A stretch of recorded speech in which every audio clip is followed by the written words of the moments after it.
The first time my daughter told me not to hold my grandson, I thought she was joking. She wasn't. And those 5 words changed our relationship for almost an entire year. If you had walked into that hospital room, you probably would have judged her. I know I did.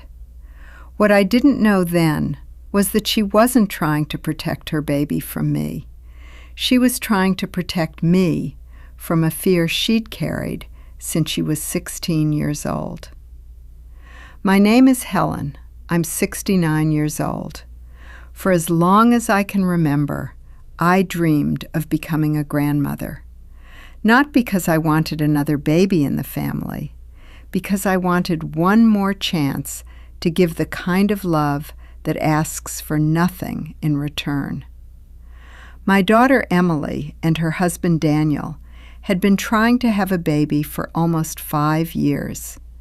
There were doctor appointments, disappointments, phone calls that always ended in tears.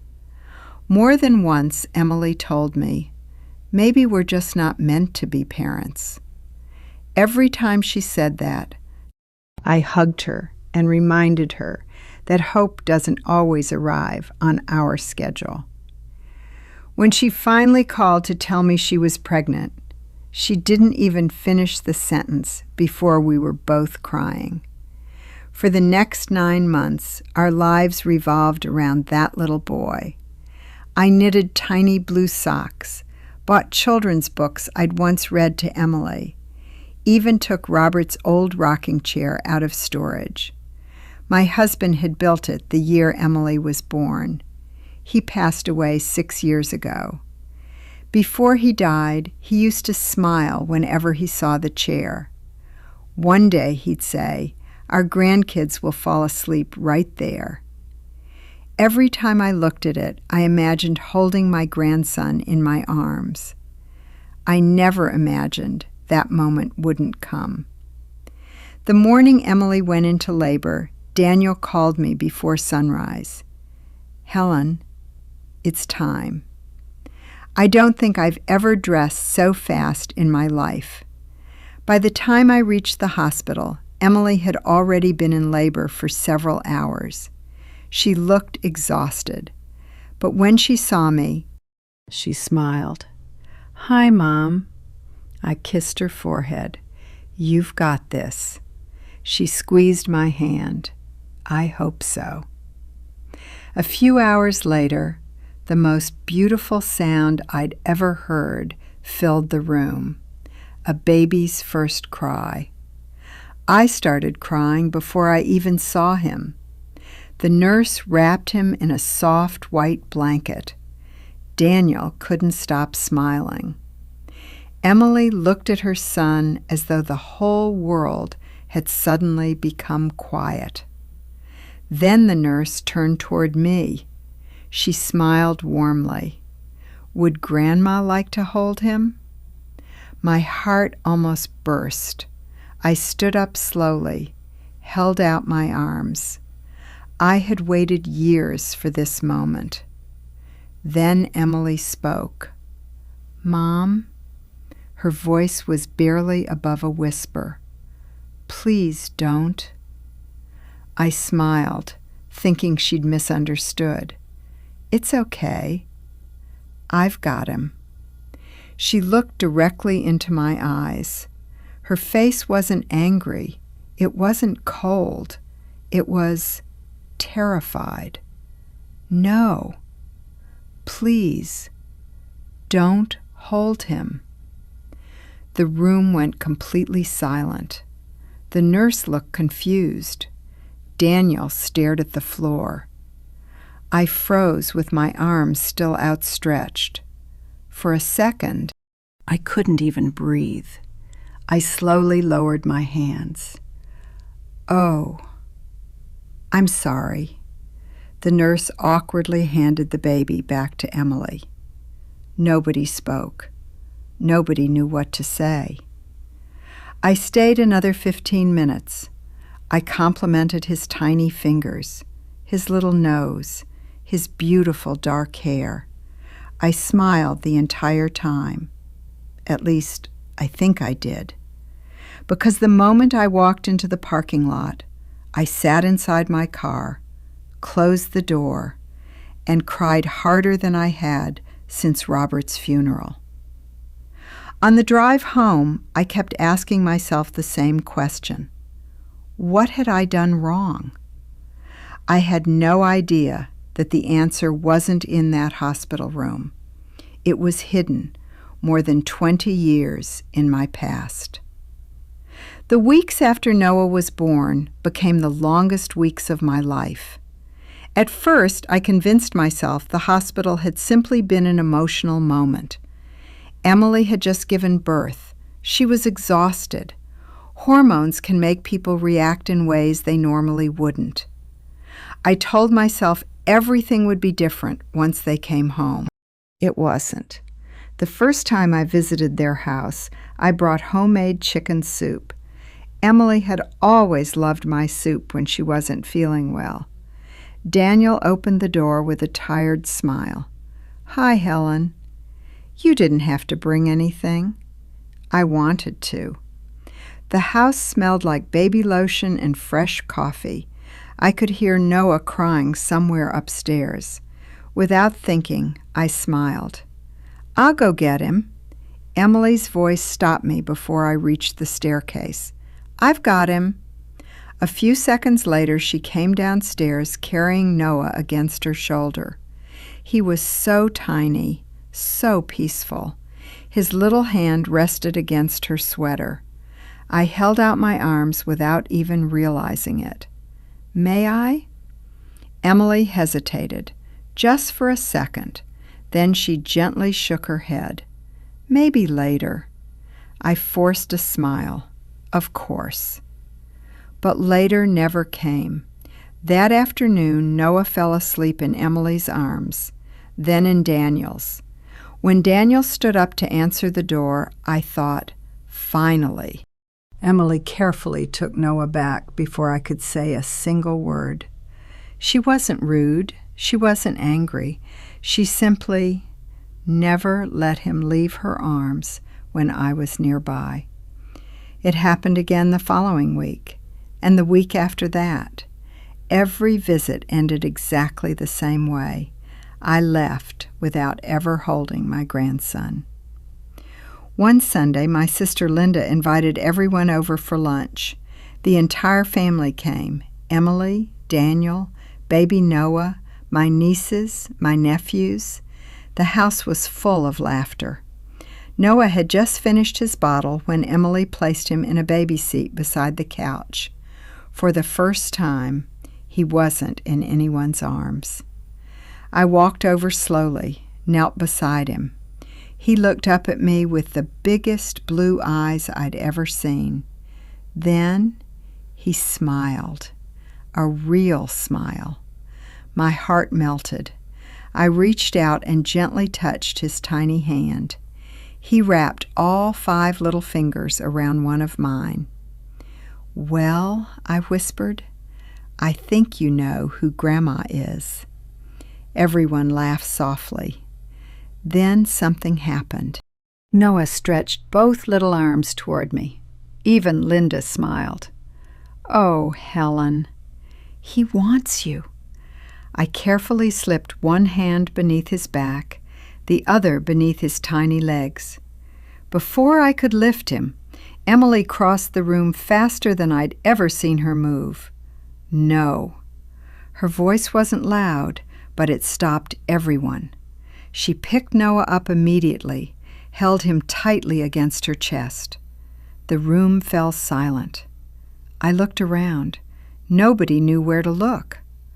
"I was only—" "I know," Emily interrupted quietly, "but please don't." My face burned. I nodded. "I'm sorry." Nobody said much after that. Lunch ended early. People made excuses. One by one, they left. That night, my phone rang. It was my younger sister. "Helen, are you okay?" "I'm fine." "No, you're not." I stared out the kitchen window. I don't understand. Linda hesitated. Have you asked Emily why? I tried. What did she say? Nothing. Just, please don't. Linda sighed. I've never seen anything like it. Neither had I. Emily had never been cruel, not once in her life. As a little girl, she cried when she accidentally stepped on a butterfly. She volunteered at animal shelters in college. She was the kind of person who apologized when someone else bumped into her. So why was she doing this to me? That question followed me everywhere, every morning, every evening, every sleepless night. And the worst part wasn't that I couldn't hold my grandson. It was that I was beginning to wonder if my own daughter no longer trusted me. I had no idea that every time Emily looked at me, she wasn't seeing the woman standing in front of her. She was seeing someone else, someone from 23 years earlier. By the time Noah was 3 months old, I stopped asking. Not because it hurt less, because I couldn't bear hearing no one more time. Instead, I found little ways to love him from a distance. I'd bring a new picture book every Friday. I'd knit another tiny blanket. I'd leave homemade meals on Emily's porch whenever I knew she'd had a rough week. Sometimes she texted, "Thank you, Mom." Sometimes she didn't. I never stopped trying. I just stopped expecting. One Saturday afternoon, Daniel called. "Helen? Are you busy?" "Not really." "Could you come over?" I felt a spark of hope. "Of course." When I arrived, Daniel was alone. Noah was asleep upstairs. Emily had taken a quick walk around the neighborhood. "I wanted to talk to you," he said quietly. Something in his voice told me this wasn't going to be easy. We sat at the kitchen table. For a long moment, neither of us spoke. Finally, I asked, "Does Emily think I'm going to hurt him?"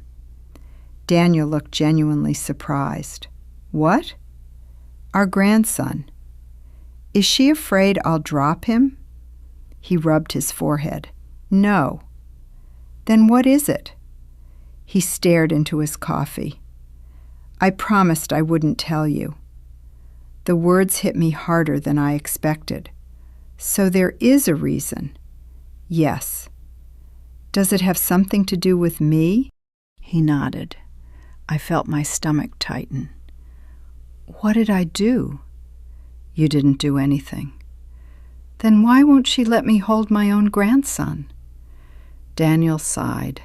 "Helen, I don't think Emily even understands it herself." Before I could ask another question, the front door opened. Emily was home. Daniel stood immediately.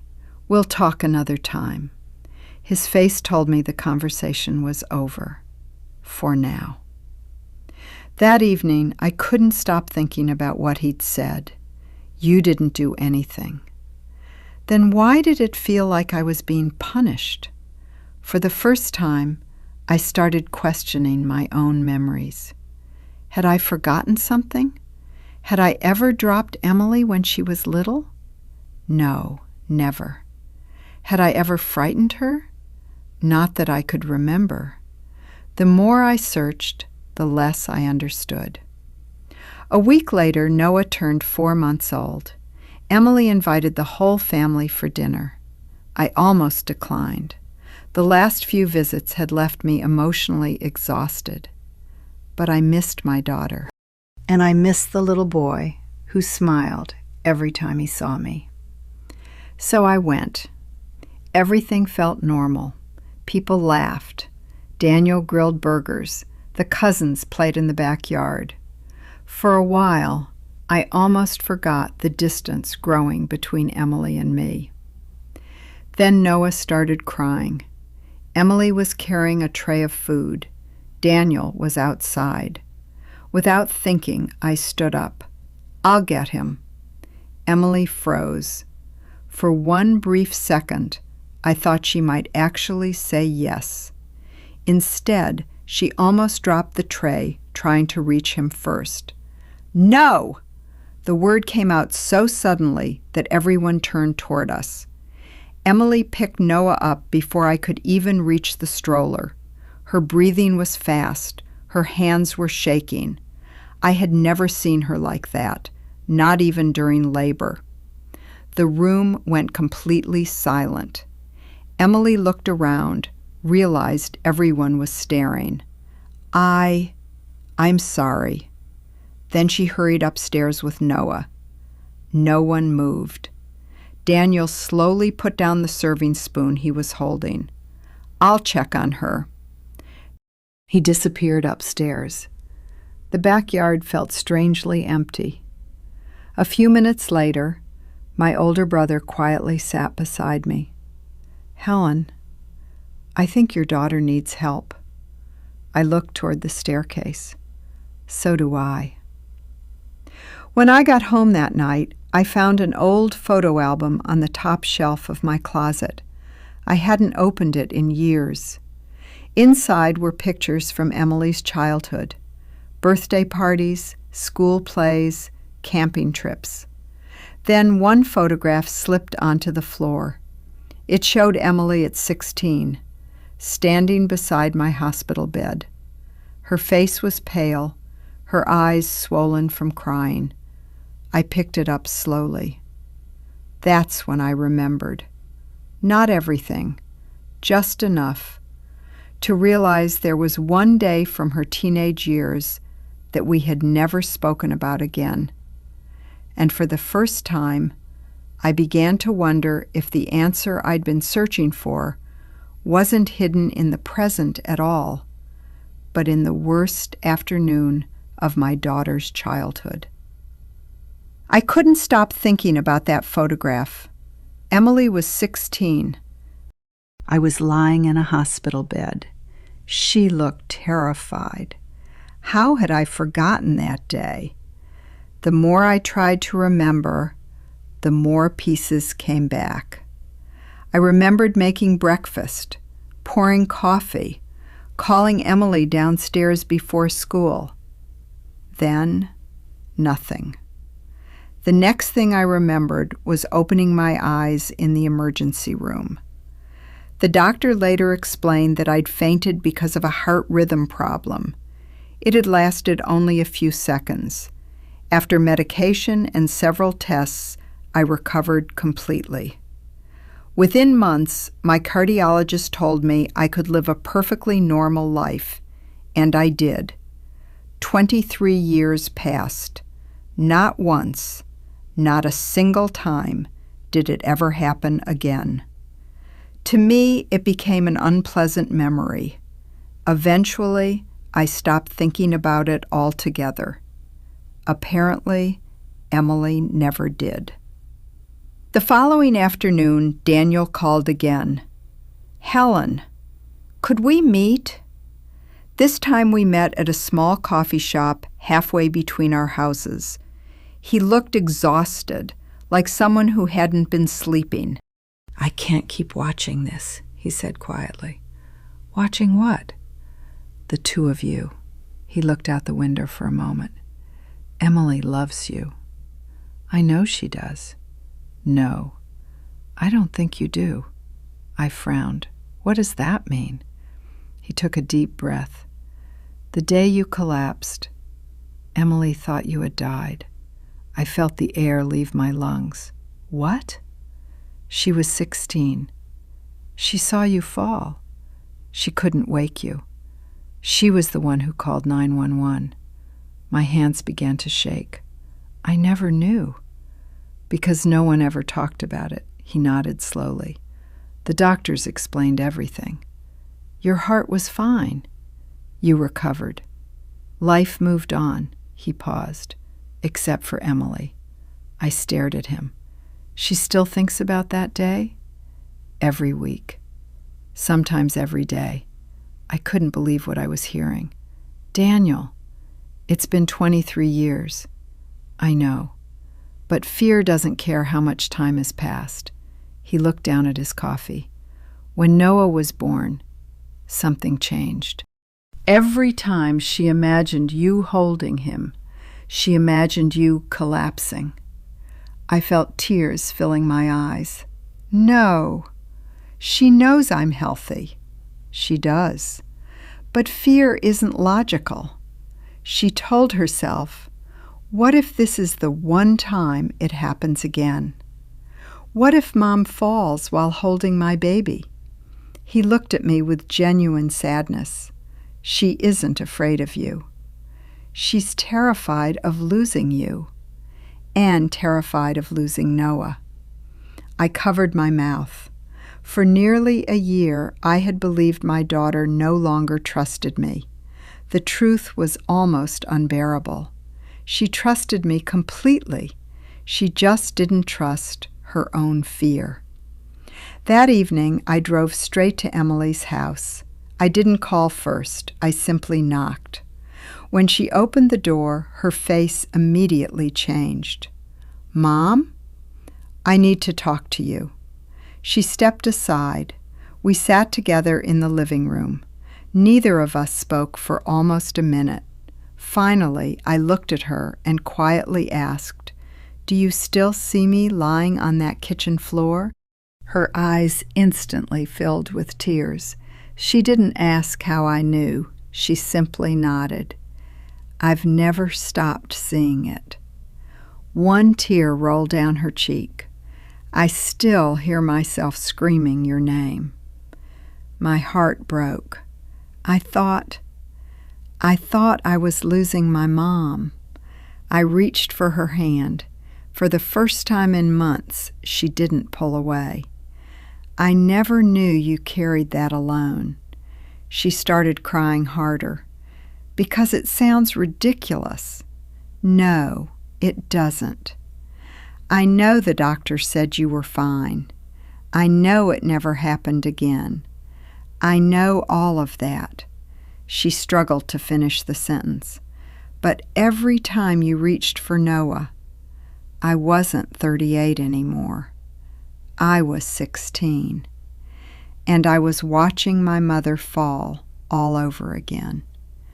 For the first time, I finally understood. She had never been protecting Noah from me. She had been trying desperately to protect both of us from the worst day of her life. Neither of us spoke for several minutes. Emily kept wiping away tears she couldn't stop. I know it doesn't make sense, she whispered. It makes perfect sense. She looked up at me. It does? I nodded. You were 16. You thought your mother had died. I should have realized you were carrying that with you. She shook her head. No, Mum. You couldn't have known. I never told you. I reached across the table and took her hand. For almost a year, I thought you didn't trust me. She closed her eyes. I trusted you. I just didn't trust my own mind. Emily slowly stood and walked to the nursery. A moment later, she returned carrying Noah. He was asleep against her shoulder. She smiled sadly. Every time I handed him to someone, I imagined what could go wrong. When Daniel held him, I worried. When my sister held him, I worried. When anyone held him, I worried. She looked down at Noah. But when you reached for him, I didn't see today. I saw that kitchen floor. I felt tears filling my eyes again. She hadn't been protecting only Noah. She'd been living inside the worst memory of her life every single day. A week later, Emily called. Mom, would you come over tomorrow? Of course. Her voice sounded calmer, not completely, but different, hopeful. When I arrived the next morning, Daniel opened the door with a smile I hadn't seen in months. I think today is important. So do I. Emily was sitting in the living room with Noah sleeping beside her.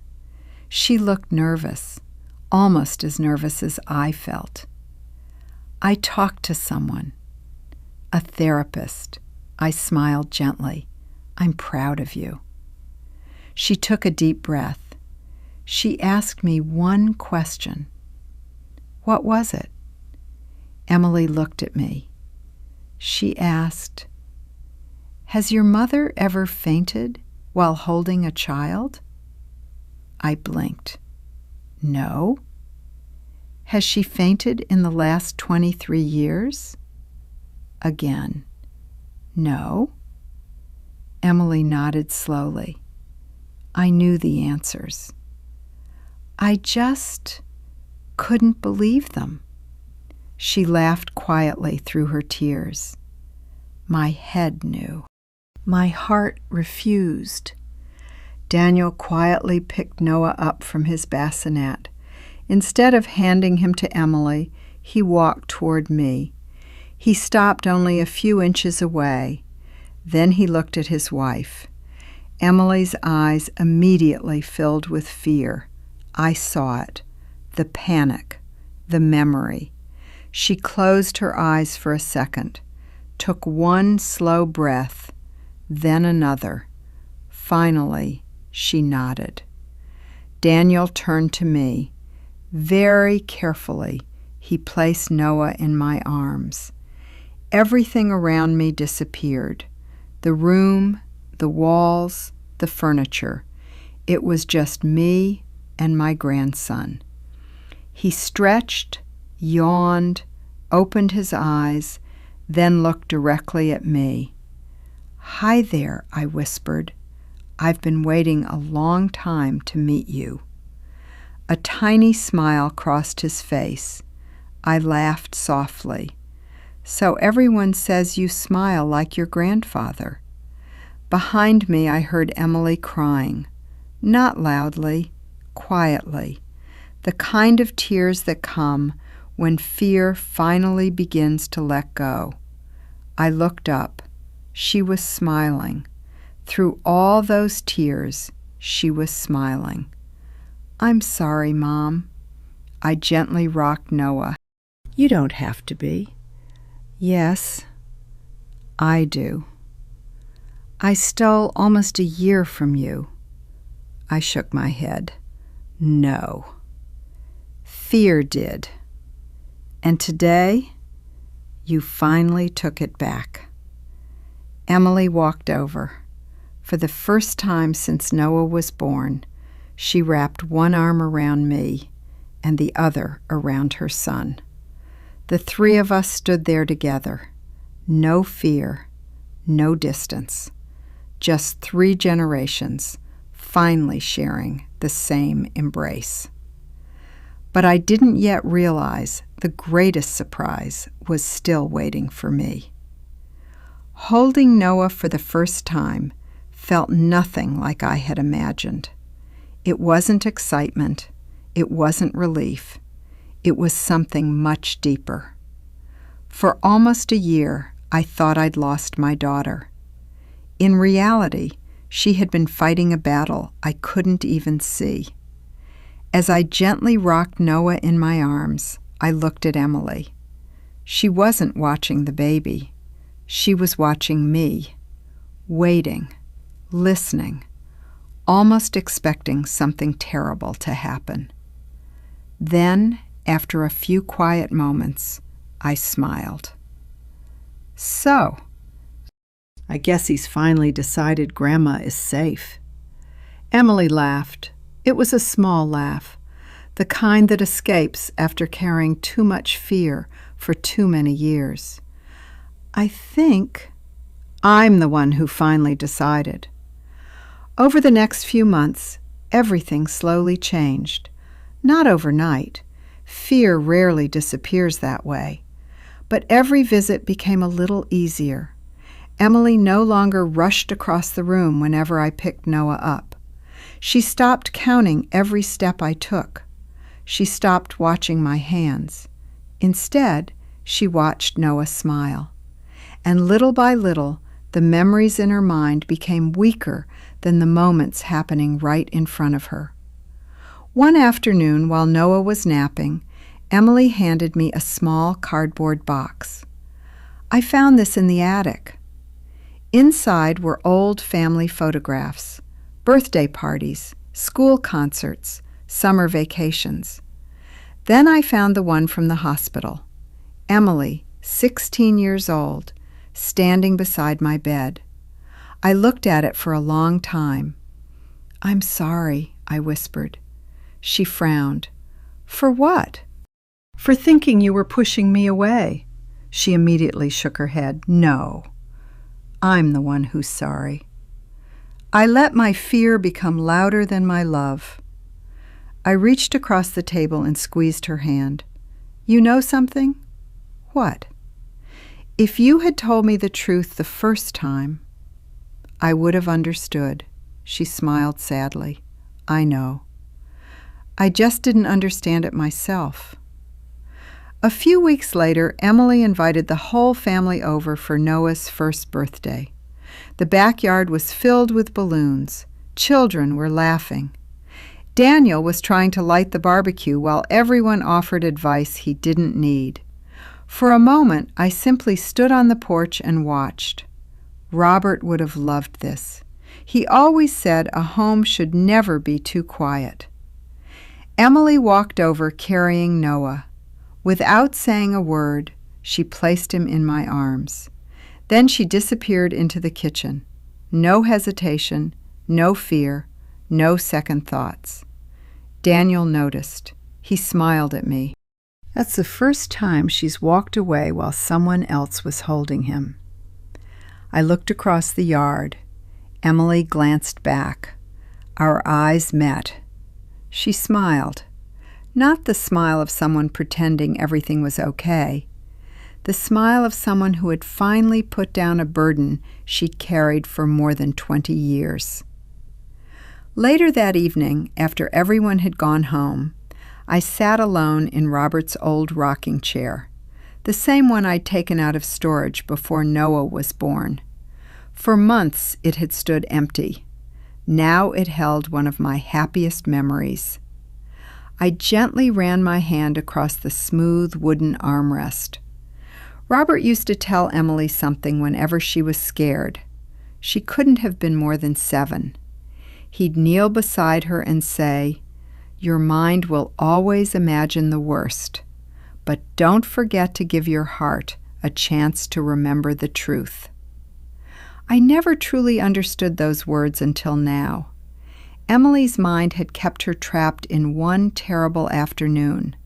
Her heart just needed time to catch up. Now, whenever Noah reaches for me, I don't think about the months I lost. I think about the years we'll still have. Because families aren't broken by fear. They're broken by silence. The day my daughter finally told me what she'd been carrying, our family began to heal. Sometimes the people who hurt us the most are hurting even more themselves. And sometimes the greatest act of love isn't holding on. It's finally finding the courage to let go of fear.